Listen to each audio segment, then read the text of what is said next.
Soyez bénis au nom du Tout-Puissant.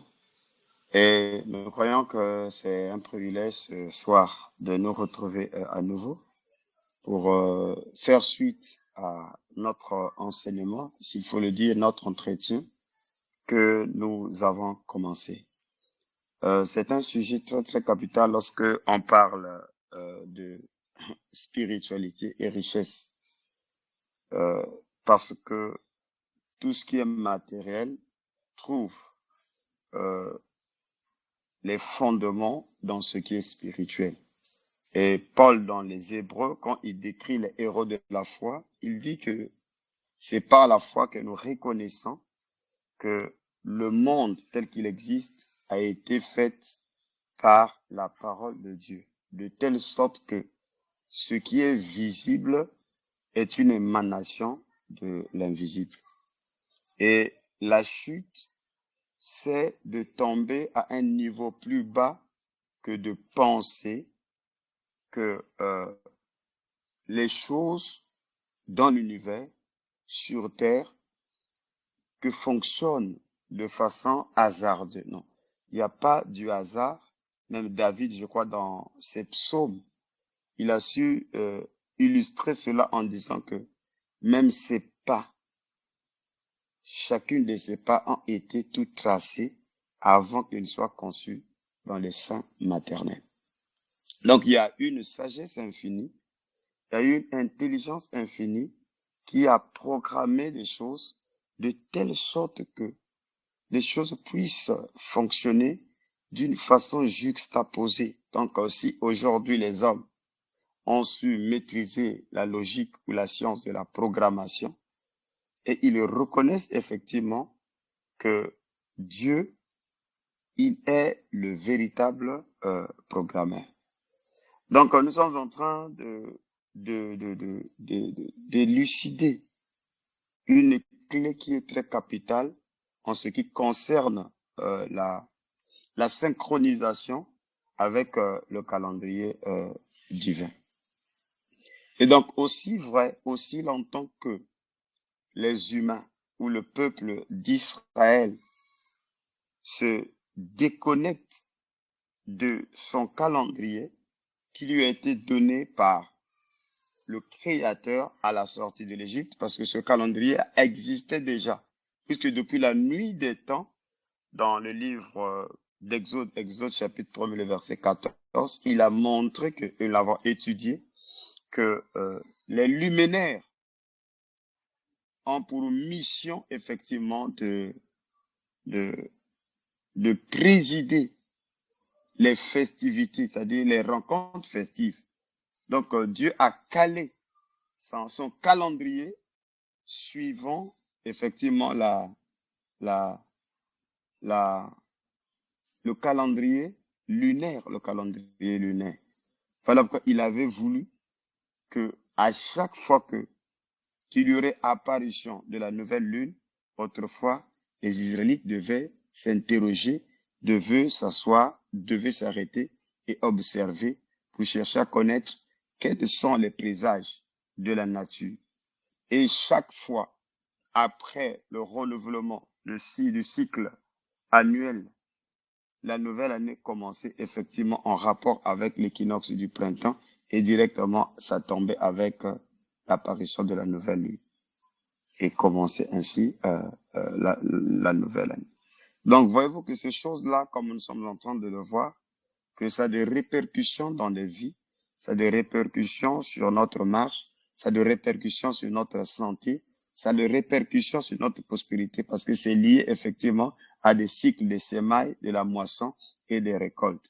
Donc, si nous n'arrivons pas à nous réconcilier pour travailler en harmonie, en équilibre avec les lois de la nature, avec les cycles ou l'influence de ces luminaires sur la terre, mais les conséquences sont là. Nous allons continuer à souffrir, nous allons continuer dans des situations les plus horribles qui vont s'enchaîner, surtout maintenant avec la pollution, avec tous les dérèglements de la nature, parce que là, on ne combat pas la nature, mais l'homme a été invité à travailler en harmonie avec la nature. La loi de la prospérité, les clés de la prospérité sont bien sûr voilées derrière euh, ce, ce principe. Et donc, en étudiant, je crois que c'était le mercredi, j'étais à la télévision. Je crois qu'il est déjà 20 heures. L'émission, je crois, passe déjà sur la chaîne NTI. Et après cela, je crois que pour ceux-là qui peuvent suivre sur Facebook, ils vont pouvoir suivre le message qui a été libéré depuis le mercredi. Je crois que NTI fait passer cela en direct sur sa chaîne. Donc, en étudiant sur les causes, en fait, qui ont fait que la maison d'Israël ou le royaume d'Israël se retrouve en dispersion parce que effectivement les dispersions étaient les châtiments qui devaient atteindre ce peuple. Et en étudiant profondément, je suis tombé sur quelque chose d'extraordinaire. Et j'ai dit, mais je n'avais jamais vu ça. J'ai toujours enseigné que le devenir de ce peuple, sa stabilité ainsi que sa prospérité dans le pays dépendrait effectivement de l'attitude que Israël devait afficher par rapport aux lois qui sont mentionnées dans Lévitique 23, qui parle de la succession de cette fête. Et lorsque nous arrivons dans Lévitique 25, là, comme si l'Éternel élevait un peu la barre plus haut, et il ordonne au peuple de sceller une alliance avec lui, et cette alliance était en relation avec les lois relatives avec la terre, parce qu'il dit la terre l'appartient, et aussi le pays lui appartient. Et donc, leur survie dans ce pays dépendrait effectivement des lois, des recommandations en relation avec la terre.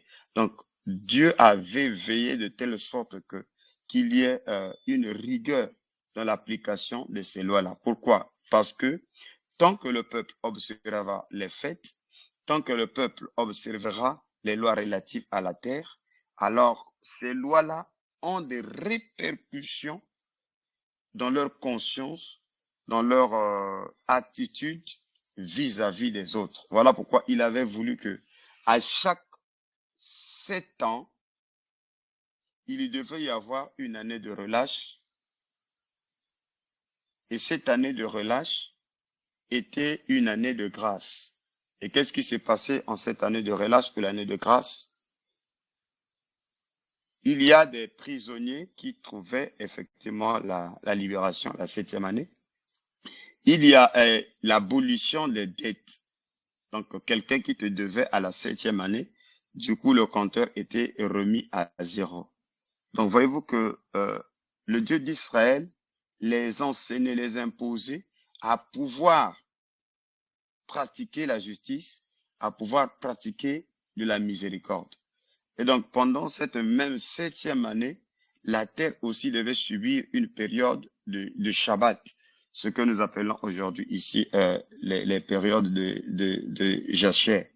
Et vous verrez que dans d'autres contrées ici en Afrique, ces coutumes-là sont toujours continuent à être pratiquées. C'est vrai qu'il y a des secteurs où pendant une période donnée, on ne peut pas les cultiver. Et donc, voyez-vous, parce qu'ils connaissent les lois de la terre. Et dommage, c'est que c'est nous qui ne comprenons pas et on est parti dans une direction scientifique. Et ce qui s'ensuit, lorsque l'on combat la nature, mais la nature se révolte, ce qui s'ensuivra, c'est qu'il y aura des retours, c'est toutes sortes de maladies que l'on trouve aujourd'hui. Parce que la terre qui ne se repose pas, mais elle finira par vous renvoyer de retour.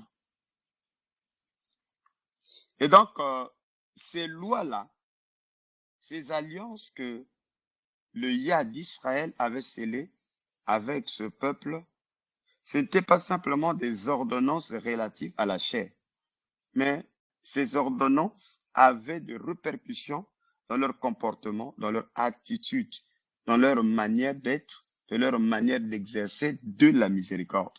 Donc, il était facile de se plonger ou d'endurcir le cœur si seulement ils abolissaient ces principes-là, ces lois. Alors, il y aurait plus de compassion entre eux parce que les gens vont tricher à la balance, ils vont vendre leurs frères en servitude. Ils trichaient, d'autres disaient que, donc voyez-vous que je ne vais pas te prêter de l'argent parce que l'année de grâce va bientôt sonner. Et donc voyez-vous que et l'Éternel ne voulait pas effectivement que ça soit ainsi. Donc, nous comprenons par là que ces préceptes, ces ordonnances et ces lois avaient une relation avec la dureté ou bien sûr la largeur, la largesse du cœur. Donc c'était pas simplement parce que Dieu voulait qu'il fasse cela, mais Dieu savait qu'il y avait un lien entre ce qui est matériel et ce qui est immatériel, c'est-à-dire leur attitude. Et s'ils arrivaient à bafouer Lévitique 23, ainsi déshonorer Lévitique 25 qui parle des lois en rapport avec les sabbats d'année et les cycles sabbatiques qui tombaient 7 fois 7 années qui donnaient 49 ans. Et c'était aussi une année de relâche. Et s'en suivait la 50e année qui était l'année du jubilé. Où alors c'était la grande émancipation. Et même les terres qui ont été vendues devaient être renvoyées aux ayants droit parce que une propriété terrienne ne pouvait pas quitter une famille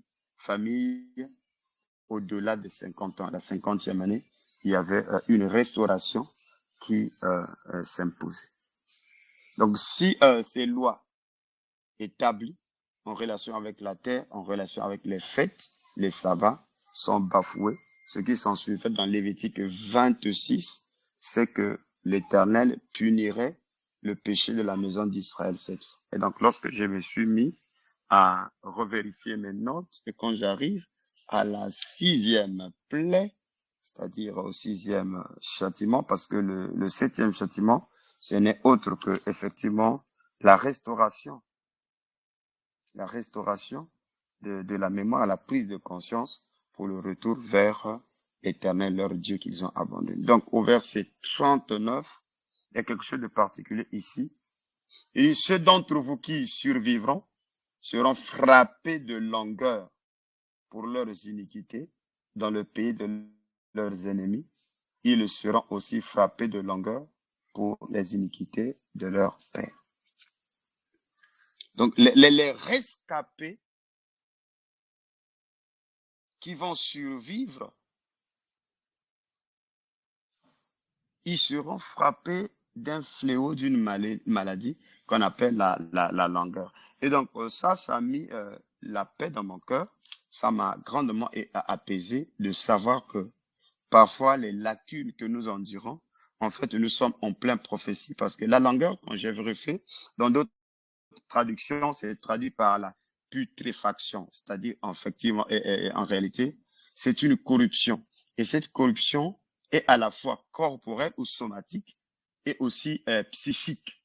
C'est-à-dire c'est encore en quelque sorte comme une démence ou bien, s'il faut le dire avec des termes techniques, une amnésie. C'est-à-dire la personne perd ses facultés mentales et au même moment l'insensibilité même corporelle. Donc, que ce soit à l'intérieur, que ce soit à l'extérieur, la personne est grandement touchée, la personne est grandement affectée, la personne est grandement touchée et même détruite. Et généralement, j'ai vérifié les causes. Les causes de ces genres de maladies sont dues à des chocs, à des événements invivables en fait, à des événements qui peuvent arriver à une personne, mais auxquels il ne s'était pas apprêté en fait. Et donc, ces images effroyables peuvent amener la personne à se retrouver dans cette situation. Et lorsque vous allez lire les précédents châtiments, je crois que nous aurons le temps d'étudier cela, et c'est là vous verrez que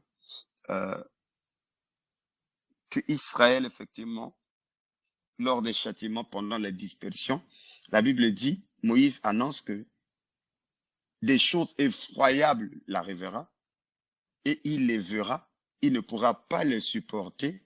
Et donc, ces châtiments, ces menaces, ces perturbations, en fait, le plongera dans la situation de cette maladie qu'on appelle la langueur. Donc, si parmi les châtiments, il y a la détérioration des facultés mentales, en fait, je ne sais pas si vous êtes en train de comprendre cela. Je crois que j'aurais besoin de votre réaction pour que je puisse avancer. Donc, voyez-vous que c'est une situation très, très capitale. Voyez donc, la mémoire sera touchée au plus profond, tout comme aussi le corps sera affaibli au même moment. Et se retrouver dans cette situation-là, c'est pas aussi facile que vous le pensez. Vous pouvez communiquer avec une telle personne, lui donnant ainsi les informations. Bonnes qu'elles soient, ces informations-là, mais comme la personne est frappée de longueur, la personne est plongée en fait dans une détérioration.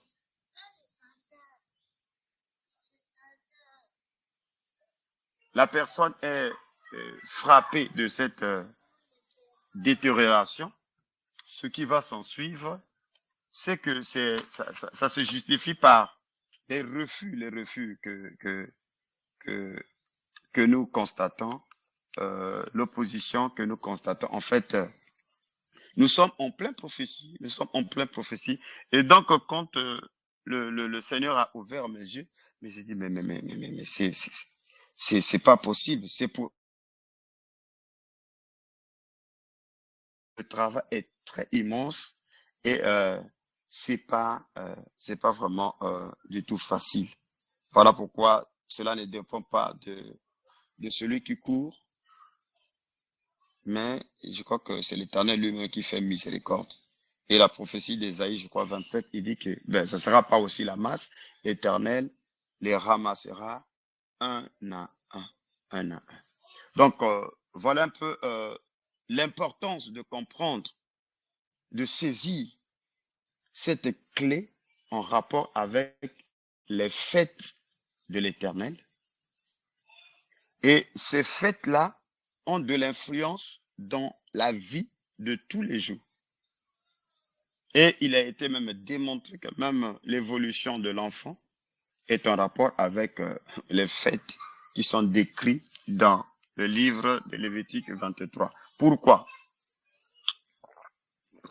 La loi ou la Torah, telle que cela a été donné à la maison d'Israël, c'était des commandements, des préceptes. Certains étaient en rapport avec l'hygiène corporelle, l'hygiène même intérieure. Il y avait des commandements, des préceptes. C'est pour la longévité, parce que l'Éternel voudrait que ses enfants puissent atteindre les 70 années que Adam n'a pas pu achever, parce que Adam a vécu 930 ans, mais alors que selon la prophétie, un jour pour Dieu correspond à 1000 ans. Donc Adam n'a pas pu achever les 1000 ans.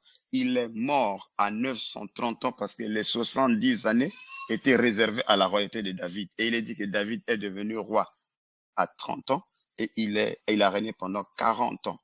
Et une prophétie dit que le temps réservé à un roi est de 40 ans. Et dans le psaume 80, je crois, 10, le verset 10, il a été réservé aux hommes de vivre de 1 à 70 ans et pour les plus robustes à 80 ans. Donc, vous voyez que l'Éternel veillait sur son peuple afin qu'il ait une longévité, afin qu'il n'y ait pas des morts prématurées. Voilà pourquoi, quand vous allez voir bien les recommandations, comment on devait éplucher, tanner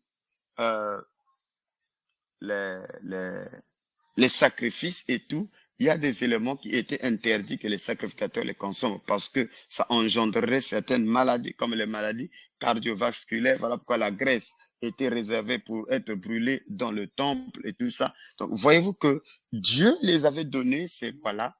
C'était pour leur survie, pour leur protection, parce qu'il est même l'incarnation de l'intelligence infinie.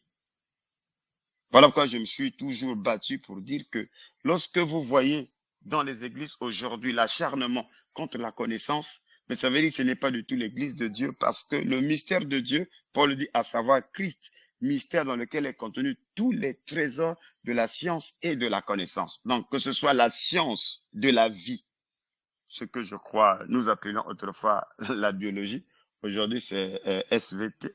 Voyez-vous que l'Éternel avait voulu que son peuple puisse avoir ces telles lois afin qu'il soit préservé d'un certain nombre de maladies, des épidémies. Donc, il avait prévu même des toilettes. Quand vous allez lire dans les Lévitiques et dans les Nombres, vous verrez que le Seigneur avait choisi à un endroit où pour aller uriner, tout ça. Il ne voulait pas parce que l'entassement avec la souillure, ça entraînerait du coup des maladies. Donc, l'Éternel, ces lois-là, il les avait données à son peuple afin que son peuple soit en bonne santé, afin que son peuple soit épargné de certaines maladies, afin que son peuple, au cas de contamination, et il savait comment éviter la maladie, comment canaliser la maladie, comment circoncire ainsi des épidémies. Et c'est ça ce qu'on appelle la Torah. Donc, ce ne sont pas des choses que Dieu avait données ainsi. Voilà pourquoi le Seigneur, quand il est venu, il a dit qu'il n'était pas venu pour abolir la loi, mais il était venu pour l'accomplir. Parce qu'une loi qui est en relation avec la santé, la mort à la croix ne viendra pas changer les influences biologiques, ce n'est pas possible. Et j'ai expliqué que de la même manière que la lune a de l'influence sur la Vierge, sur la femme, parce que c'est le même mot, au renouvellement du cycle lunaire, il y a de l'influence sur la femme. Et pareillement sur les semences, sur les semailles, sur la navigation, sur la pêche, sur la marée.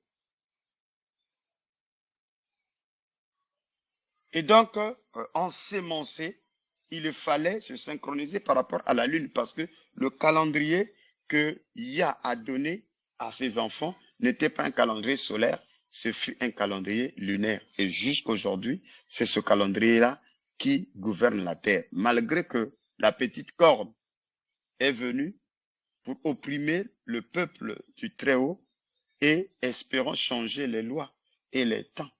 Mais il ne peut pas, parce que l'Éternel, depuis sa création, parce qu'il est le créateur de sa création, il avait donné les ordres à sa création, et la lune, les étoiles, les astres, le soleil, les arbres, les oiseaux, la créature, jusqu'à présent, ils travaillent en synchronisation. Il n'y a que le maître, c'est-à-dire qui est l'homme, qui est tombé plus bas et qui vit dans la peur. Il a oublié effectivement les principes, comment contrôler son héritage, comment contrôler son royaume. Voilà pourquoi nous avons voulu discuter sur le sens profond de la fête de la Pâque, c'est-à-dire en hébreu, Pessah. Pessah, qui veut dire passer par-dessus, sauter par-dessus ou traverser.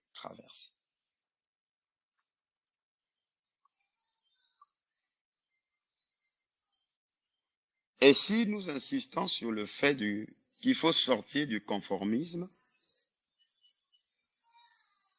Paul, qui était lui-même juif, qui était formé, plongé dans l'étude de la Torah, dans l'observation des traditions de ses pères, il savait que l'on ne blague pas avec le symbolisme.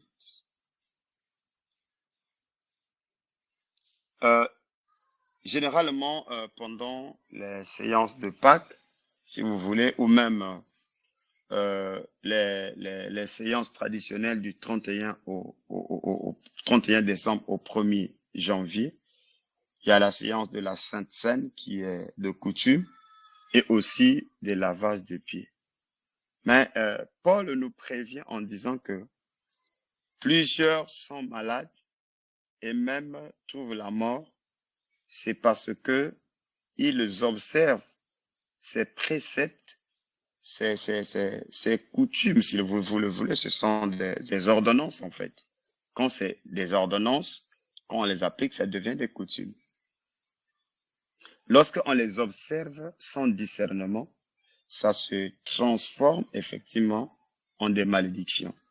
Et ça peut travailler à l'encontre, effectivement, de nos attentes. Ça peut nous être, en quelque sorte, des porteurs malheurs. Donc, par exemple, la recommandation ou la coutume du lavage de pieds. Saint Paul, parmi les critères d'admission d'une veuve dans l'assemblée ou dans l'église, était que c'est cette veuve qui a fait preuve, qui a lavé les pieds même des saints. Ça veut dire que c'est plus profond qu'on ne le pense, le fait d'avoir lavé les pieds des saints. Mais pourquoi c'est aussi crucial le lavage des pieds des saints? Parce que, comme le dit le prophète, que un laquais était en quelque sorte le travail le plus humiliant en ce temps-là en Israël.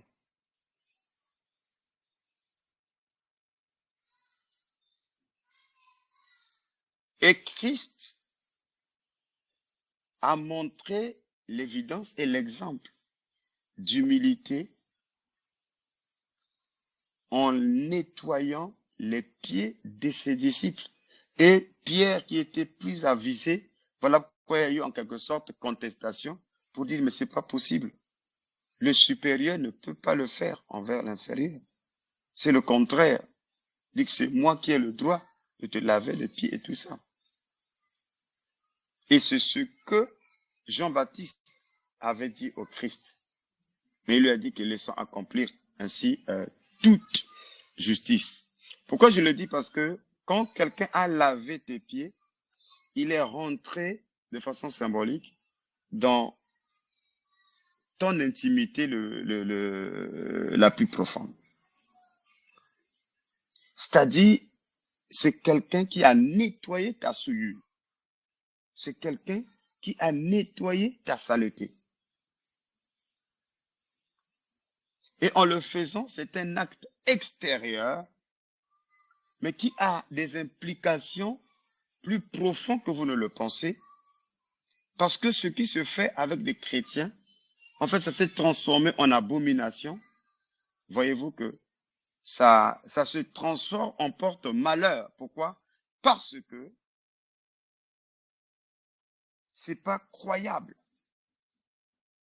Un homme qui lave les pieds de l'autre se positionne comme étant son protecteur, que c'est un homme de confiance. Il est même, en quelque sorte, une mère de l'oubli. C'est quelqu'un en qui l'on peut confier sa vie. Et tu es sûr que dans 2 matins, ta vie ne se retrouvera pas dehors. Parce que vous êtes liés par le symbolisme sacré qui est le rituel du lavage de pieds. Parce que par les rituels, il y a aussi des transmissions d'énergie. Et comme je l'avais expliqué que Abraham, lorsqu'il se retrouve avec Melchisédek, le fait que Melchisédek lui ait donné les éléments substantiels, c'est-à-dire le vin et le pain, Abraham a compris que dans ce symbole, il ne lui manquera plus jamais dans sa vie de quoi subvenir, de quoi se nourrir, que même sa progéniture ne pourra jamais parler de pauvreté. Et lui, pour sceller cela, il a pris la dîme de tout ce qu'il avait et il lui a donné. Et comme il était en face d'un supérieur, Melchisédek le bénit. Et c'est ce que Paul dit, que c'est le supérieur qui bénit l'inférieur. Donc ce que Abraham avait, c'était la promesse. Mais la sacrificature se trouvait chez Melchisédek. Et ce acte d'apport que Abraham fait, il a soutiré des énergies positives. Voilà pourquoi l'apôtre Paul dans les Hébreux vient nous montrer que, en effet, Lévi qui reçoit la dîme de ses frères et qui ne la paye pas, il la paya lorsqu'il était dans les seins ou dans les reins de son grand-père Abraham. Donc, voyez-vous que c'était un acte transgénérationnel qui a traversé des générations et la troisième génération ou la quatrième reçoit cela. Et voilà, de cette lignée est sorti Lévi. Et de Lévi est sorti toute une race qu'on appelle aujourd'hui les Lévi, d'où sortent les sacrificateurs, les Cohen ou les sacrificateurs en chef. Donc, ne blaguons pas avec le symbolisme. C'est plus profond que vous ne le pensez. C'est plus sacré que vous ne le pensez. Et si nous négligeons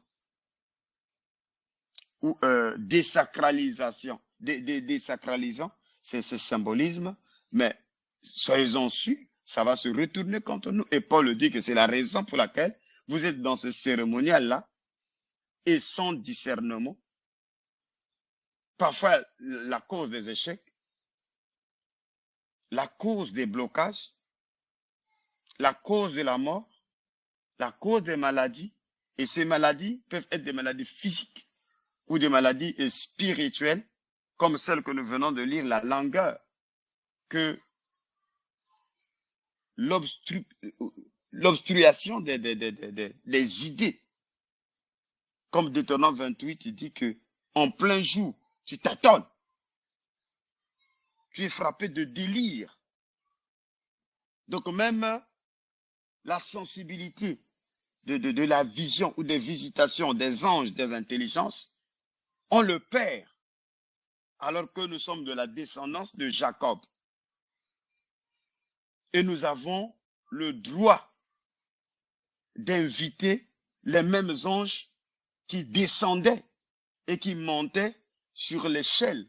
Et ce sont ces êtres qui venaient pour dire à Jacob, mais pour que tu puisses récupérer ta richesse, voilà le secret de l'eau.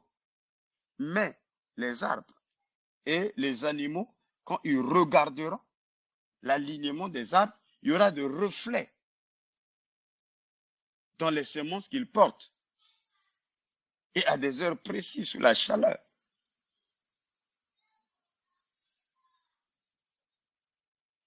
Voilà pourquoi ces enseignements ont pour but, et même il y a une énergie qui les accompagne pour ceux-là qui croient.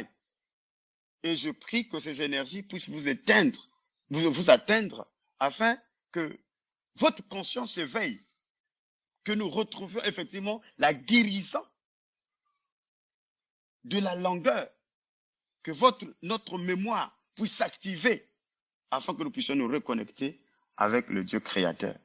Et c'est en ce moment-là seulement que le génie inventif, c'est-à-dire des révélations, des connaissances dans les domaines variés, parce que ici, nous ne traitons pas simplement la spiritualité. La majorité d'entre nous ici, nous sommes sauvés. Comme il y a un frère qui m'a appelé, tout ça pour la discussion, après il dit, ben, votre réveil là, ça semble que ça ne traite pas les problèmes spirituels et tout ça. Qu'est-ce que vous en savez sur la spiritualité au fait? La spiritualité, c'est pas ce que vous a dit, c'est pas la dictature qu'on nous a prêché dans les églises ou l'évangile de la peur d'aller en enfer. C'est pas ça la spiritualité. La spiritualité, c'est ce que je suis en train de vous montrer, que il est injuste, il est anormal que quelqu'un ait lavé les pieds de l'autre, qu'un prédicateur ait lavé les pieds de l'autre. Après, il se retrouve, chacun est en train d'assassiner l'autre du haut de sa chair. Donc, vous me parlez de spiritualité. C'est quelle spiritualité là?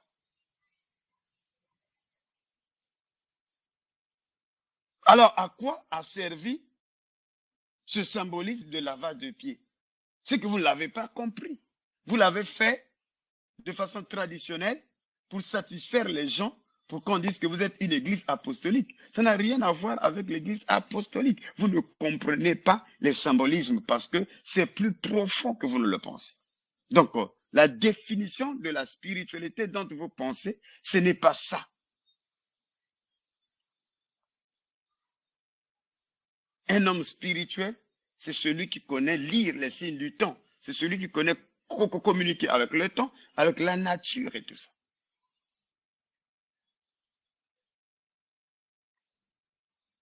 Vous parlez de quelle spiritualité? Bon, en allant dans le message, les gens qui croient le message de la maturité sont avec moi dans le message. Quand frère, on en parle de la création des écureuils. Il dit que c'est le haut niveau de sa spiritualité.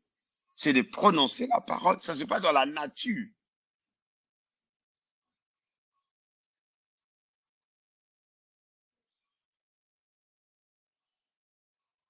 Donc,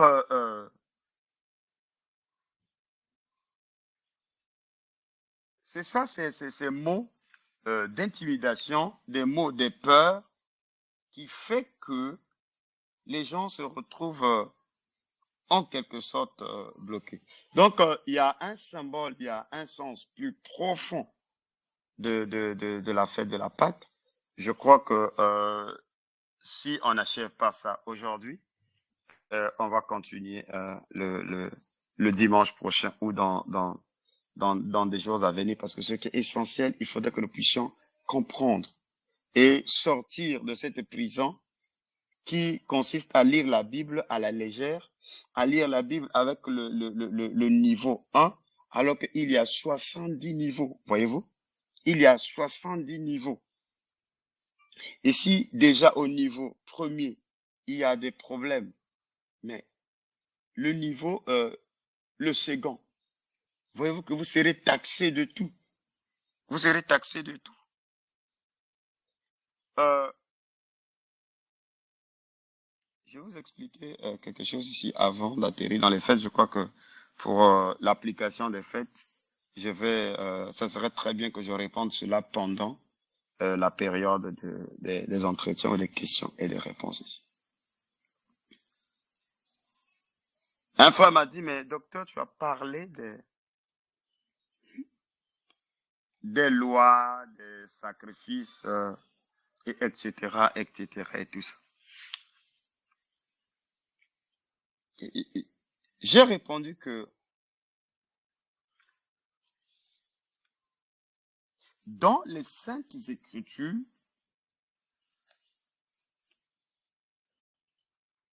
tout ce que Dieu a dit est bon et ça a une application qui va dans un sens de protéger la vie de l'homme sur terre. Et la loi telle qu'elle est écrite là, si vous vérifiez bien qu'il y a un scientifique qui va vous expliquer la raison, le bien fondé de telle loi dans les Saintes Écritures.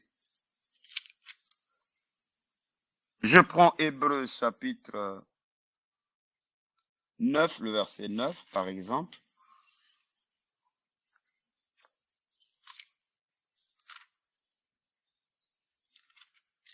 Dans le livre des Hébreux ici, Paul dit, je commence à partir du verset 9 jusqu'au verset 10. C'est un symbole pour le temps présent. Il signifie que les dons et sacrifices présentés ne peuvent rendre parfait sous le rapport de la conscience. Non, sous le rapport de la conscience, celui qui rend le culte. Ils étaient avec les aliments, les boissons et les diverses ablutions des ordonnances charnelles imposées seulement jusqu'à une époque de réformation.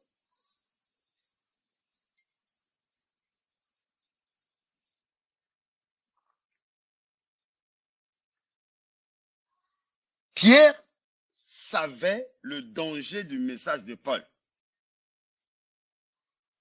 que Paul abordait des questions qui sont très difficiles et les âmes qui n'étaient pas affermies seraient tentées à déformer la richesse et la profondeur du message de Paul. Donc, ici, Paul, au verset 10, il dit que les aliments, là, les boissons et les diverses ablutions étaient des ordonnances charnelles imposées seulement jusqu'à une époque de réformation. Donc, la réformation n'est pas du tout une abolition. En plus, ce sont des ordonnances charnelles. Et la dernière fois, la sœur Cynthia avait posé la question sur certaines méthodes de guérison et tout ça. Il dit, mais regardez que il s'agit ici parfois des infirmités qui ne sont pas du tout spirituelles, mais qui sont corporelles, qui sont charnelles, qui sont physiques. Et la loi avait prévu des voies et moyens pour accéder à la solution à ces problèmes-là. Et la solution à ces problèmes-là passait effectivement par ces diverses ordonnances charnelles imposées jusqu'à la période de la réforme.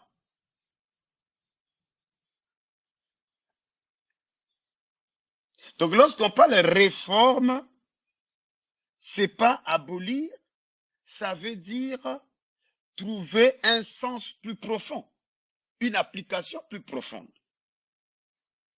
Parce que tel que le baptême n'est pas nouveau dans le Nouveau Testament. Dans l'Ancien Testament, ces ablutions existaient, ces purifications existaient, ces nettoyages existaient. Mais c'était des rituels de façon continue. Et Paul explique ici, en fait, ça avait plus de rapports avec des éléments charnels.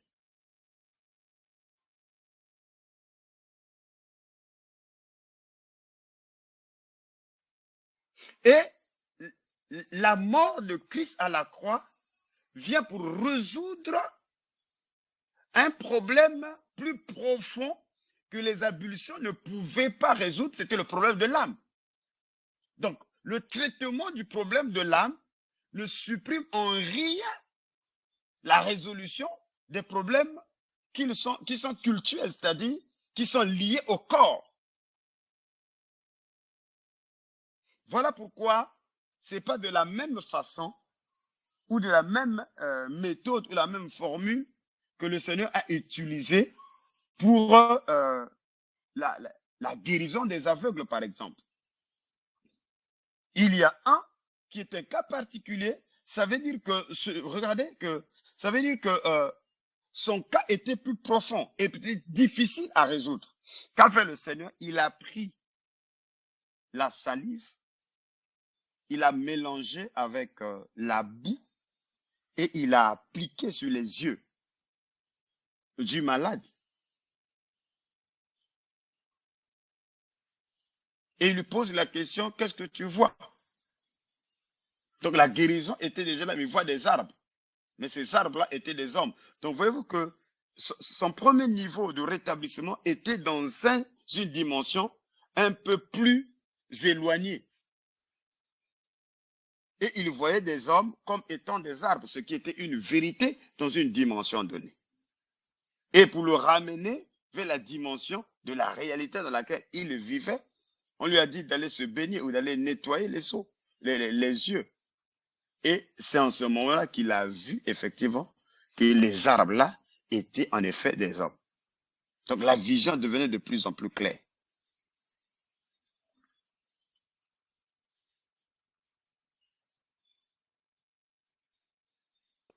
Vous voyez?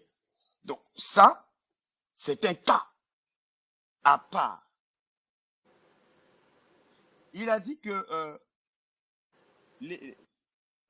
les gens qui souffrent de l'épilepsie, ce genre de démon ne sort que par la prière et par le jeûne. Vous voyez? Mais Frère Branham arrive il est devant le cas de cette fille-là qui continuellement tombait dans le feu. Et Frère Branham n'a pas utilisé le jeûne et la prière.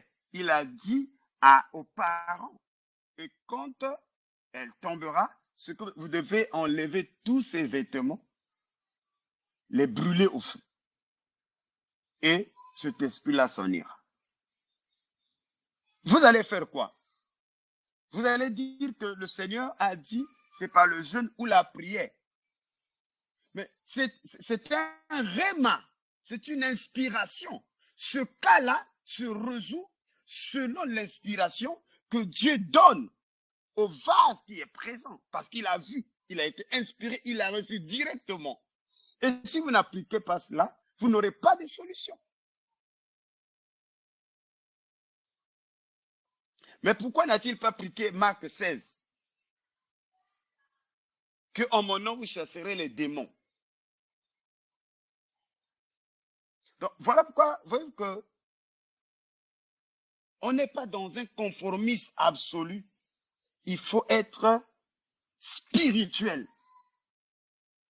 Et quand vous rentrez dans la spiritualité, vous verrez que, en fait, il n'y avait pas de problème, c'est vous qui étiez bloqué.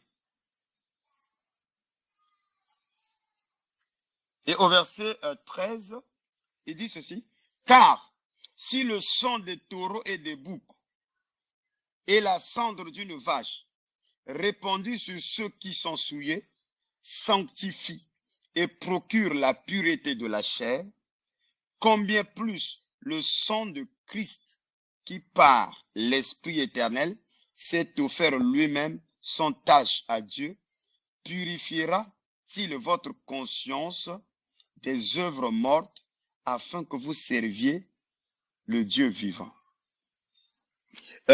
J'ai dit que Pierre avertissait les gens. Il dit qu'il y avait probabilité que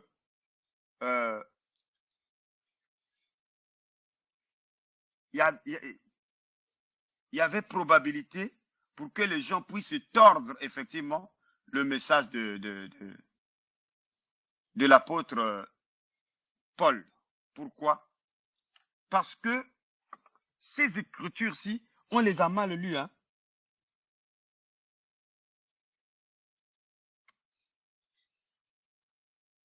En les lisant, on se focalise sur l'œuvre de la croix, ce qui est juste d'ailleurs. Mais quelle est la mission de l'œuvre de la croix ici?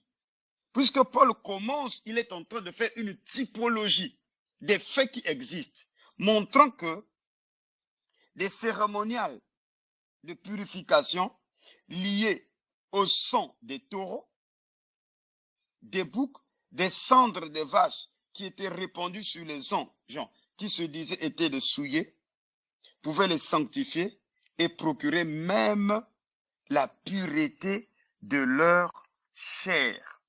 Mais il montre qu'il y a une œuvre plus grande et plus puissante que ces ablutions, que ces cérémoniales du temple, c'est la victime expiatoire qui est Christ. Mais cela ne veut pas dire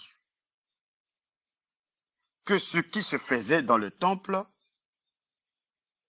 ne peut pas traiter le corps. J'avais lu Frère Branham qui disait, qui insistait que Satan ne guérit pas. Sincèrement, j'étais dérangé.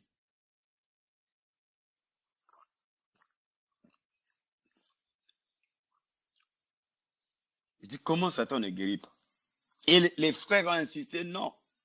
Comment tu peux dire que Satan ne guérit pas? Et ils ont dit que non. Nous connaissons une dame qui donne des potions aux gens et tout ça, et il les guérit. Frère Branham dit, non, c'est pas elle. Il les guérit pas. C'est Dieu qui les guérit par ces potions-là. Elle manipule les lois qui existent déjà. Parce que Satan ne fait pas guérir.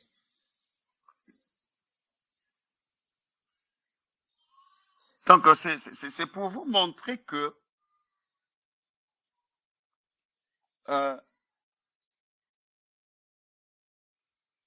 l'Ancien Testament, le culte lévitique était un culte en rapport avec la chair.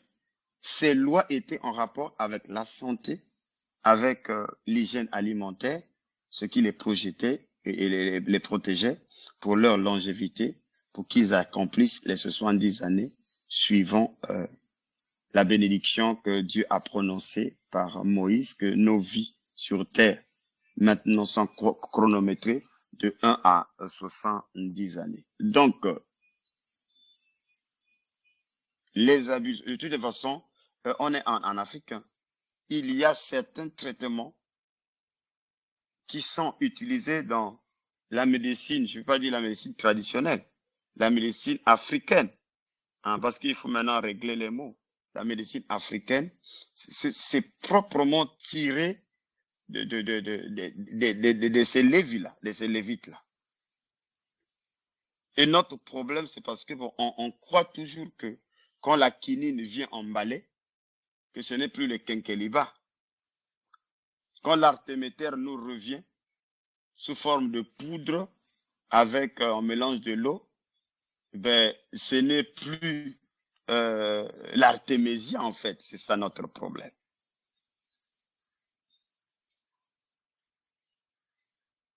Voyez-vous? Et c'est en quelque sorte ce qui nous bloque. Donc, j'ai voulu montrer que il y a des schémas qui existent dans le livre de Lévitique et ces schémas ont été donnés à un peuple jusqu'à une période de réformation. Et le travail que cela faisait était un travail purement de guérison corporelle. C'était un travail lié à la santé physique. Mais le sang de Christ est venu pour accomplir un travail que ces cérémoniales-là ne pouvaient pas faire, c'est le travail de l'âme. Voilà pourquoi dans la guérison ou dans le signe ou les produits qui devaient accompagner les croyants, on dit vous allez chasser les démons, vous allez imposer les mains aux malades et les malades seront guéris. Et j'ai pris l'exemple ici, mais il y a des faits où vous allez croiser des gens qui sont inspirés, qui vont vous donner des recommandations qui ne passent pas par l'imposition de main comme étant la formule officielle, qui parfois, l'esprit va te dire que ta maladie, là, il faut seulement boire de l'eau. La guérison viendra par l'eau. Nous étions une fois à Kinshasa, nous, dans une chambre où on parlait avec un jeune prophète. Alors, il est rentré en esprit, il a commencé à prophétiser. Et il dit que, docteur, ton fils tombera malade et tout ça. Ça va nécessiter en quelque sorte une opération, mais il ne faut pas t'inquiéter, il faut juste lui donner de l'eau. Et quand je suis arrivé, tout ça, la situation s'est arrivée, c'était pire, c'était grave. Et jusqu'à la médecine ne tenait pas parce qu'on avait fait plus de 10 jours à l'hôpital. Et j'ai procédé par donner de l'eau à l'enfant, l'eau. Voilà ce qui a fait que nous sortons de l'hôpital.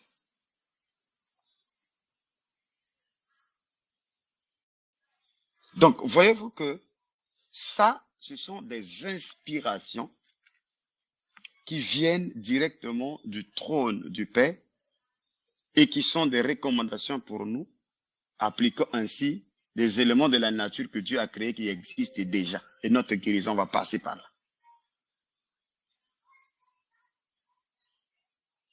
Et si tu résistes à ces recommandations divines du temps présent, ben tu vas mourir.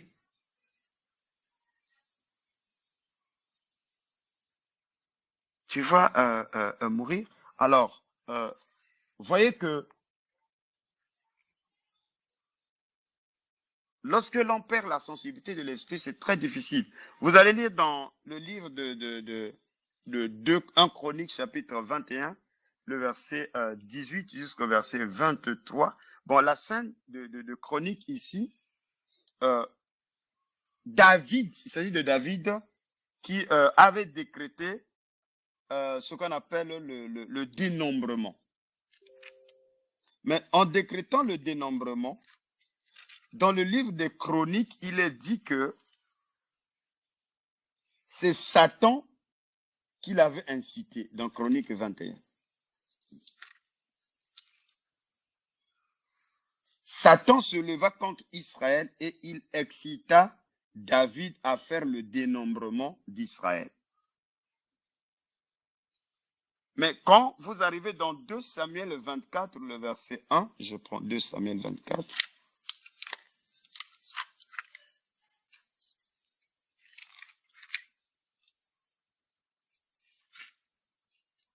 « 2 Samuel 24 ici. Je vais vite me retrouver. La Bible dit que la colère de l'Éternel s'enflamma de nouveau contre Israël et il excita David contre eux en disant, va, fais le dénombrement d'Israël et de Juda. La question qui se pose ici, parce que les vrais problèmes commencent. Qui a excité David? Puisque Samuel, qui est prophète, il dit que c'est la colère de l'Éternel. Donc, ce n'est pas l'Éternel, la colère de l'Éternel. Et dans les chroniques, ça devient Satan. Et vous verrez que dans les chroniques, et même dans le livre de Samuel, cette scène-là, quand David a commis cet acte-là, l'Éternel a envoyé son prophète pour venir lui dire que tu choisis ce qui va t'arriver.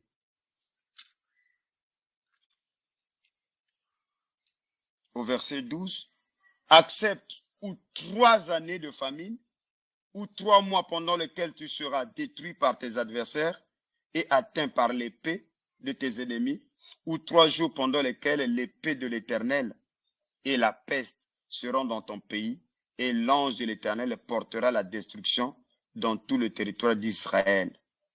Vois maintenant ce que je dois répondre à celui qui m'a envoyé. Donc, vous voyez que et David a choisi le fouet de Dieu. Et le fouet de Dieu se manifesta sous la forme de la peste, sous la forme des châtiments. Donc, une épidémie qui ravageait le peuple d'Israël. Et les gens sont tombés, ils sont morts en cascade.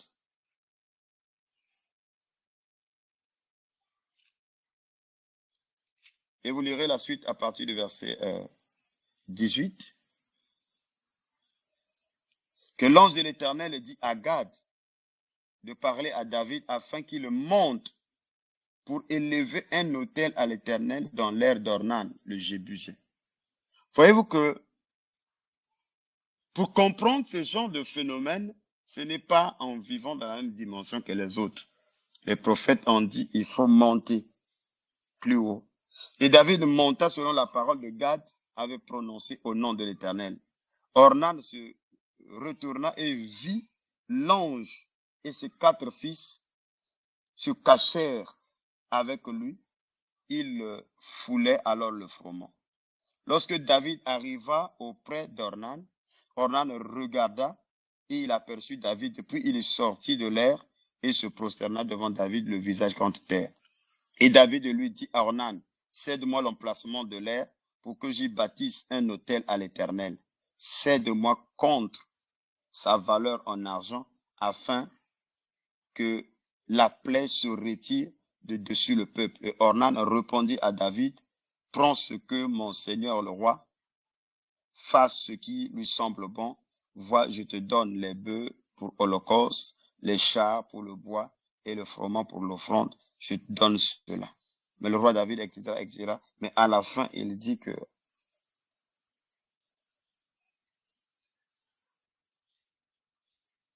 et David David bâtit un autel à l'Éternel et il offrit l'holocauste et les sacrifices d'action de grâce. Il invoqua l'Éternel et l'Éternel lui répondit par le feu qui descendit du ciel sur l'autel et l'holocauste. Alors l'Éternel parla à l'ange qui remit son épée dans le fourreau. À cette époque-là, David, voyant que l'Éternel l'avait exaucé dans l'air d'Ornan, le Jébusien, y offrit des sacrifices. Alors, ce que je voulais signaler ici,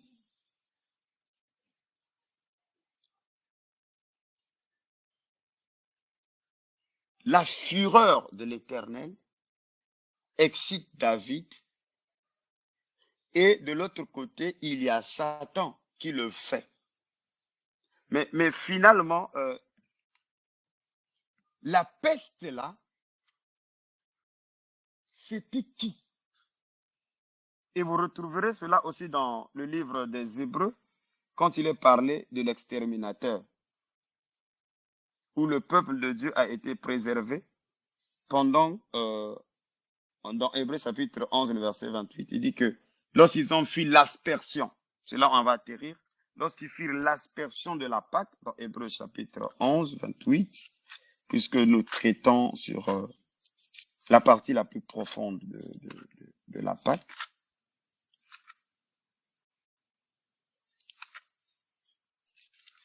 Il y a longtemps que j'ai utilisé ma Bible comme ça. Souvent, je mets tout sur ordinateur.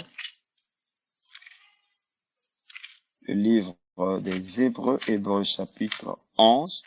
Là, il fait allusion des héros de la foi. Le verset 28, je crois. Ok, j'y suis arrivé. C'est par la foi qu'il immola la Pâque et fit l'aspersion du sang afin que l'exterminateur ne touche pas au premier-né des Israélites. Dans le livre des Exodes, l'Exode 12, le verset 9, il est dit, c'était l'Éternel, il dit que le sang vous servira de signe. Je verrai le sang, je passerai par-dessus vous. Et il dit que l'Éternel descendit en Égypte. Mais dans le livre des Hébreux, Paul dit que c'est pour qu'il soit préservé de l'exterminateur. Alors, qui est l'exterminateur? Est-ce que c'est l'Éternel ou bien c'est le diable, Satan? Puisque c'est le même phénomène ici, que la colère de l'Éternel s'exprime. En fait, la colère de l'Éternel, quand l'Éternel se fâche, c'est une mise en route, en fait, à des mauvais esprits ou à l'opposé, c'est-à-dire l'accusateur, de venir réclamer ses droits sur l'héritage de Dieu, c'est-à-dire les enfants de Dieu ou les enfants d'Israël. Et les répercussions, c'est des maladies physiques que nous voyons. Or, le problème, c'est que les gens ne voient que des maladies, ils ne voient pas la cause. Parce que, avons-nous des prophètes qui ont la capacité de voir, d'aller à la source d'où est venu ce problème? Et non pas seulement savoir d'où est venu le problème, quel est le remède? Comment arrêter cette hémorragie-là? Donc, c'est pour ainsi dire que la Pâque a un sens plus profond dans la vie de chacun de nous. C'est premièrement le Pessah, c'est-à-dire à l'image de la sortie du pays de Mithraïm. Voilà pourquoi Dieu savait à quel moment il devait sortir de l'Égypte. Parce que le livre d'Exode tel que vous le lisez là, ne le considérez pas de façon littérale avec le premier niveau de compréhension. Non, c'est plus profond. Ça décrit la marche du pèlerin, des événements que nous allons croiser le long de notre parcours. Voilà pourquoi c'est dans le livre des Exodes qui nous donne le calendrier. Parce que le calendrier est en quelque sorte le tableau de bord. Un peuple, un homme qui vit sans calendrier, c'est un homme perdu. C'est un homme qui n'a pas de repère. C'est un homme qui est frappé de longueur. Il ne sait pas. Il est dans un coma profond. Coma profond. Il ne sait pas en quelle époque il est. Il vivra avec des réalités du passé. Quand vous le réveillez, il va vous chanter des vieilles chansons. Il va vous raconter des événements qui se sont passés. Il pense qu'il vit 20 ans avant, alors que c'est 20 ans pendant lesquels il a été endormi. Mais étant debout, c'est ça la maladie ou le fléau de la langueur. Et donc la Pâque qui tombe précisément au premier mois, qui est lié à l'équinoxe du printemps, introduisant ainsi le départ, parce que Pessa, ça veut dire aussi traverser, sauter, passer outre. C'est aussi sauver, en fait, d'eux. Et cette fête, qui est la première, bien sûr, est entièrement liée avec le premier mois.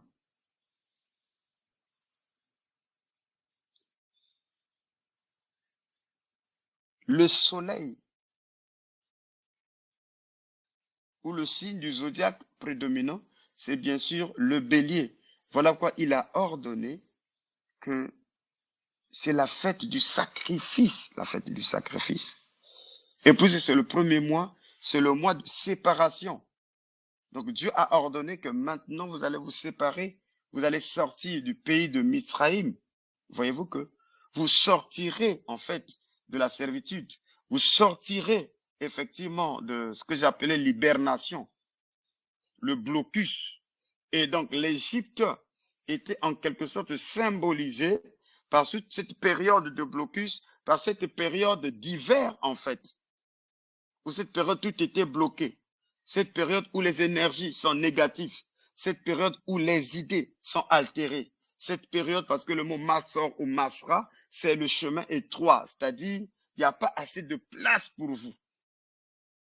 Donc la sortie de l'Égypte, c'est en quelque sorte comme les douleurs de l'enfantement, de l'enfant qui sort de sa matrice pour découvrir un monde où il y a assez d'espace.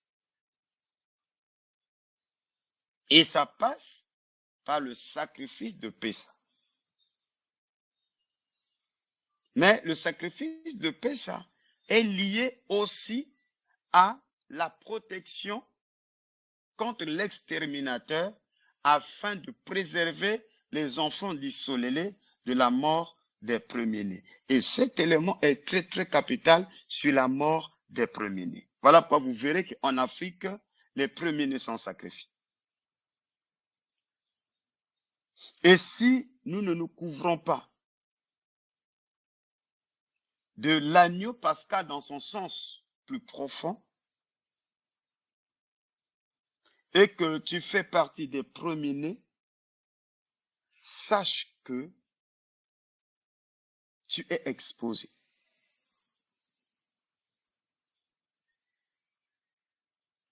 Voilà pourquoi cette célébration doit nous conditionner dans une attitude qui est correcte pour aller dans le sens plus profond, au-delà des enseignements basiques qui prolifèrent dans les églises, et tout c'est plus profond que vous ne le pensez, parce que la Pâque, c'est la préservation contre l'exterminateur des premiers-nés.